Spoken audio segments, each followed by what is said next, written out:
It's Todd Graham here from New South Wales Farmers. I'm down at Armstrong's Oysters with Brandon. We're going to talk today about Upwellers and Downwellers. These are Brandon's Upwellers we got.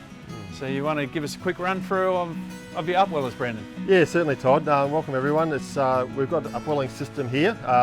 They're a really good handy system to use, especially when you're receiving oysters straight from your hatchery. We really recommend an upwelling system, especially for those first 3 to 5 weeks is really crucial. Basically, we're drawing water from our river. It'll come back up through the tank and it'll come through the screen and be forced through the screen, then comes out this drain, centre drain here. So that's the idea. So the pump runs 24/7. The water gets sucked up through the screen. The oysters are feeding off that water, and then it'll run out through the drain. So it's a very simple system, and it works well.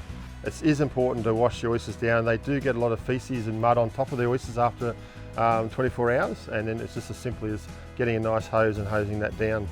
And just a weekly grading, just to keep the same size oysters together. The grading is very important.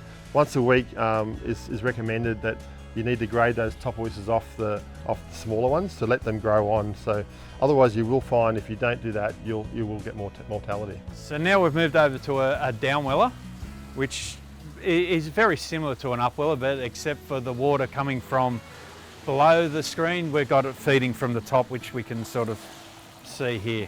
So it's constant flow, it's very similar to that system, except the way the water is travelling. Everything's the same, maintenance-wise, it's pretty much the same. You have to do your daily hosing. It's very simple. I think it's practical for a lot of farmers because a lot of people have got these old tanks around. You can set one up quite simply. They're a decoration crate, and they'll just put the insert mesh inside and glued it in or cable tied it in.